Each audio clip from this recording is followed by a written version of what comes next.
రాయలసీమ వెనుకబడిన ప్రాంతమే కాదు, అనంతపురం జిల్లా కరువుకు నిలయం. పేదల జీవన ప్రమాణాలు దారుణంగా ఉన్నాయి. ఈ విషయం తెలుసుకున్న మాజీ ప్రధాని మన్మోహన్ సింగ్, అప్పటి యూపీఏ చైర్పర్సన్ సోనియా గాంధీ, దివంగత సీఎం వైఎస్ రాజశేఖర్ రెడ్డితో కలిసి ఆ జిల్లాలోని పల్లెగుండెను తడిమారు. పేదల బతుకులకు భరోసా ఇచ్చారు. 2005 ఆగస్టు 25వ తేదీ పేదలకు ఉపాధి కల్పించాలనే లక్ష్యమే కాదు, 100 రోజులు పనులు కల్పించాలనే చట్టం చేశారు. పల్లెల్లో అడిగిన వారందరికీ పనులు కల్పించడం ద్వారా జీవనానికి భద్రత కల్పించాలని సంకల్పించిన ఈ పథకం పేదలకు ఒక వరం. దేశంలో ఆదర్శవంతమైన పథకంగా అమలవుతున్న ఉపాధి హామీ పథకం అమలుకు 2006 ఫిబ్రవరి 2న అనంతపురం జిల్లా నార్పల మండలం బండ్లపల్లె నుంచే శ్రీకారం చుట్టారు. ప్రయోగాత్మకంగా దేశంలోని 200 జిల్లాల్లో అమలు చేయడానికి ప్రేరణగా నిలిచింది. ఆ తర్వాత దేశవ్యాపితంగా అమలు చేస్తున్నారు. ఇంతటి చారిత్రక పథకానికి పునాది వేసిన మాజీ ప్రధాని మన్మోహన్ సింగ్ అనారోగ్యంతో తుదిశ్వాస విడిచారు. పేదల జీవితాలకు భరోసా ఇవ్వటానికి మార్గం సుగమం చేసిన దివంగత సీఎం వైఎస్ఆర్ను ఈ గడ్డ మరువదు. 10 ఏళ్ల పాటు దేశానికి ప్రధానిగా సేవలందించి రాయలసీమలోనే కాదు, 2 తెలుగు రాష్ట్రాలపై మాజీ ప్రధాని మన్మోహన్ సింగ్ చెరగని సంతకం చేశారు. మహాత్మాగాంధీ జాతీయ ఉపాధి హామీ పథకం వల్ల కేవలం పేదలకు మాత్రమే కాదు, నిరుద్యోగ యువతకు కూడా క్షేత్రస్థాయి నుంచి రాష్ట్ర స్థాయి వరకు వివిధ హోదాల్లో ఉద్యోగావకాశాలకు కూడా మార్గం ఏర్పడింది.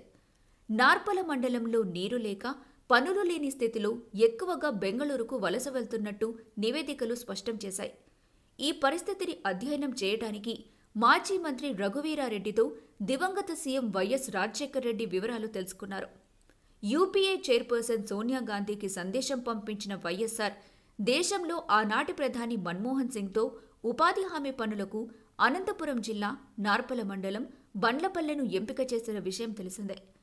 ఈ కార్యక్రమానికి వచ్చిన సందర్భంలో సోనియా గాంధీతో కలిసి వచ్చిన మాజీ ప్రధాని మన్మోహన్ సింగ్ అనంతపురం జిల్లాలో నాటుకోడి రాగి సంకటి ముద్ద రుచి చూశారు. రాజశేఖర్ జీ, ఏ క్యా హే, బహుత్ అచ్చా హే అని సంగటి రుచి చూసిన మాజీ ప్రధాని మన్మోహన్ చెప్పిన మాట ఇదే. దీనికి సమాధానంగా వైఎస్ రాజశేఖర్ రెడ్డి సంగటి గొప్పదనం ఇలా వివరించారు.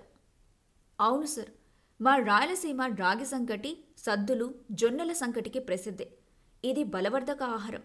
పనులు లేని స్థితిలో పేదలకు సంగటే ఆహారంగా మారింది. రాయలసీమ అంటే గొడ్డు కారం, నాటుకోడి, సంగటికి ప్రసిద్ధి అని వైఎస్ఆర్ సంగటి ప్రాధాన్యత రాయలసీమ వాసులకు మాత్రమే దక్కిందని వివరించారు. బండ్లపల్లెలో ఉపాధి హామీ పనులు ప్రారంభించిన తర్వాత మాజీ ప్రధాని మన్మోహన్ సింగ్ గ్రామస్తులతో మాట్లాడారు. వారు చెబుతున్న మాటల్ని హిందీ, ఇంగ్లీష్లోకి అనువదిస్తూ మాజీ ప్రధాని మన్మోహన్ సింగ్కు వివరించారు. ఈ సంఘటనను ఆ గ్రామస్తులు ఇంకా మననం చేసుకుంటున్నారు. మాజీ ప్రధాని మన్మోహన్ సింగ్ మహాత్మాగాంధీ గ్రామీణ ఉపాధి పథకానికి పునాది వేసిన బండ్లపల్లె గ్రామంలో పేద ప్రజల వలసలను ఆపింది. 2006 ఫిబ్రవరిలో బండ్లపల్లెలో కోరిన వారందరికీ ఉపాధి పనులు కల్పించారు. 10 ఏళ్ల తరువాత పరిస్థితి మారింది.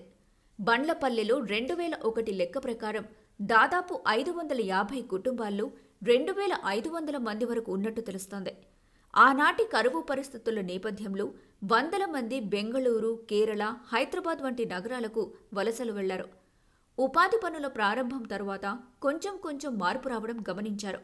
బెంగళూరులో 6 ఏళ్ల పాటు సహవాసం చేసిన వ్యక్తి 2010-11 సంవత్సరాలకు బండ్లపల్లెకు తిరిగి చేరుకున్నారు. వారు చెప్పే మాట ఒక్కటే, మాజీ ప్రధాని మన్మోహన్ సింగ్, ఆనాటి సీఎం వైఎస్ఆర్ వల్ల ప్రారంభించిన ఉపాధి పనుల వల్ల గ్రామంలో చెరువులు, కాలువలు, కుంటల్లో నీరు నిలిచే పరిస్థితి వచ్చింది. వ్యవసాయం కొంత చేసుకోవడానికి మార్గం ఏర్పడింది. ఉపాధి పనుల వల్ల చేతి నిండా పని ఉందనే మాట చెబుతున్నారు. ఆనాటి యూపీఏ ప్రభుత్వంలో మాజీ ప్రధాని మన్మోహన్ సింగ్ వల్ల ప్రతి ఇంట్లో 2-3కి జాబ్ కార్డులున్నాయి. కనీసంగా ఒక్కొక్కరికి 10,000 నుంచి 25,000 రూపాయల కూలీ వేతనంగా వస్తుంది. దీనివల్ల ఊర్లోనే ఉంటూ వలసలకు వీడ్కోలు పలికామంటున్నారు.